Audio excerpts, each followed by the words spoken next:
එදා සඳුදා දවසක් උදේ වරුවේ කාන්තුවරේ තිබුණ දහසකුත් එකක් රාජකාරී නිමාවටපත් කරලා මම දවල් කෑමට ගෙදර ආවේ.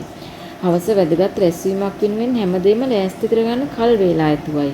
මම ඉක්මනින්ම කෑම ටික කාලා පුටුවෙන් නැගිට්ටේ හවස සාකච්ඡාව වෙනුවෙන් බොහොමයක් දේවල් සූදානම් කරගන්න අදහසින්. මේ අතර මාත් එක්කම දැවටි හිටපු මගේ අවුරුදු 4ක් වයස පුංචි දෝනි ගුවන් විදුලියේ විකාශන ගීතයකට අනුව තාල දම්මින් නටන්න වුණා. දෝනිගේ දංකාර හුරුතල්කමට එක්කුණ මේ නැටුමේ පුදුම අපූර්ව බවක් තිබුණා. රෝස පාට පුංචි තෝල්පෙති උණ්ඩි කරමින් ඈ තාලයට සසඳන්නට වුණා. කලවාවත් හරියට නොඇසුණු පොටම කොටස ආය ඇගේ ඒ තාලයට අනුව කැරකුණා. මම නිනව්වක් නැතුවම ඈ දිහාව බලාගෙන හිටියේ ඇත්තටම ඇගේ පුංචි සුරංගනා රූපයට වශී වෙලා. කොච්චර කලබලෙන් රාජකාරියට පිටත් වෙන්න ගියත් මගේ හිත මට කිව්වා මොහොතකට නවතින්න කියලා.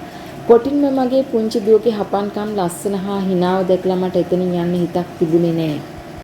දන්නවද මම එහෙමම නතර වෙලා දුවත් එක්ක නටන්න පටන් ගත්තා. රෝස මල් පෙති වගේ පුංචි ඇඟිලි වලින් චූටි ගිලියන් මගේ ඇඟිලි තද කරලා අල්ලගත්තා. අපි දෙන්න කෑම මේසේ වටේ නටනකොට අවුරුදු 7ක් වයස පුංචි කැතලින් මගේ වැඩිමල් දෝනිත් අපිත් එක්ක එකතු වුණා. අපි තුන්දෙනා පුංචි රවුමක් හැදිලා අත් අල්ලගෙන සින්දුව ඉවරනකම්ම නටලා තුන්දෙනා එකට තුරුළුනේ අලුත් ආදරයකින්. අපි හරියට hina වුණා. තුන්දෙනාත් එක්ක සැටිය උඩට වැටිලා එකිනෙකාට කිති කවා ගත්තා. වැඩියෙන් කිති කැවුණු කෙනා දුවන්න ගත්තම අනිත් දෙන්න කෑ ගහගෙන ගින් පන්නලා යාව අල්ලගත්තා. එක නිමේෂයකින්ම ගෙදර සෙල්ලම් පිට්ටනියක් වුණා වගේ හැඟීමක් මට ඇති වුණා. මේ ඉන්නේ මගේ පුංචි දුවලා දෙන්න කියලා මට අමතක වුණා. මමත් අවුරුදු 5-6ක පුංචි දඟකෙලි පැටියෙක් වගේ යාලත් එක්ක විනෝද වුණා. ගිලියන්ගේ හුරතල්කමත් කැතලින්ගේ දඟකාර කෙලිලකමත් හින්දා මට මගේ රාජකාරිය සම්පූර්ණයෙන්ම වගේ අමතක වෙලා ගියා. රාජකාරී ජීවිතයේදී මගේ මනස ලබන පීඩනය, වෙසහ කලබලකාරී බව සදහටම නිවි සැනසෙන මොහොත උදා වෙන්නේ මේ පුංචි හුරතල් කෙලිපටව දෙන්නාගේ ලෝකයේ ඇතුළේදී විතරයි කියන දේ මගේ හිත ඇතුලේ ස්ථිරසාර වුණා. ඒත් මට රාජකාරී ජීවිතය අත්හරින්න පුළුවන්කමක් තිබුණේ නෑ. මේ සතුට මේ සෙල්ලම් බඩු මේ නිවස උන්ගේ ඇඳුම් ආයත්තම්මා අනෙක් ළමා විච්චුන්න හැම දෙයක්ම උන්ට දීලා මේ පුංචි සුරංගනාවියන් දෙන්නා සතුටු කරන්න මට සල්ලි නැතුව බෑ. ඉතින් ඒ වෙනුවෙන් මම රාජකාරී වෙනුවෙන් වැඩි කාලයක් යෙදුවා.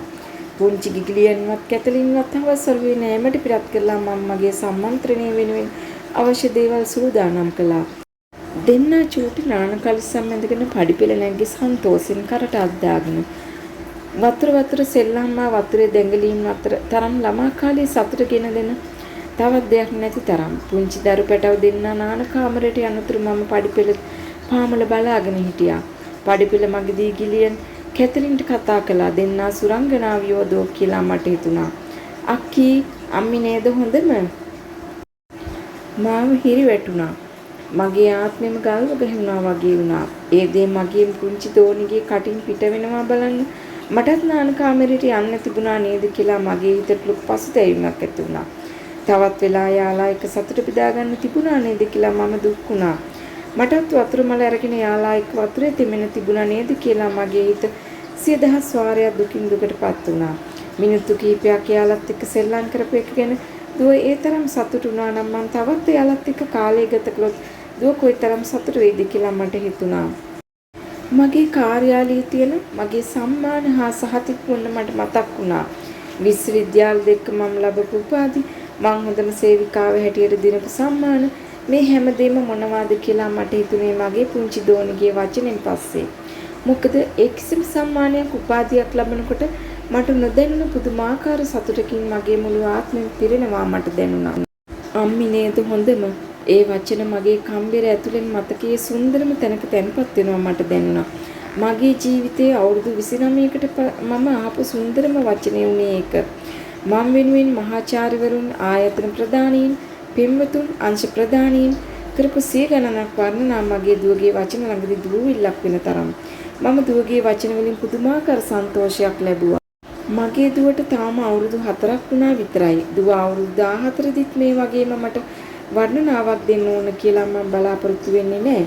ඒත් මගේ දුවට අවුරුදු 40ක් වෙන කාලෙ වෙනකොට මම මරණ මංචකයට ගිය මොහොතේ මගේ දෙන ළඟ වැටිලා දුක් වෙන්නේ නැතුව අම්මි නේද හොඳම කියලා මං වෙනෙන් සුසුමක් කියනවා නම් මගේ සොහොන් පොත උඩ ඒ දේ ලියන්න තරම් මගේ දුවට මං ගැන තියෙන ලෙන්ගතුකම ඒ කාලේ වෙනකම් වෙනස් නොවී තියෙනවා නම් ඒ තරම් සන්තෝෂයක් මං තවත් ලබන්නේ නෑ. මගේ දෝනිගේ ආදරේ මට ඒ තරම් සුවිශේෂයි.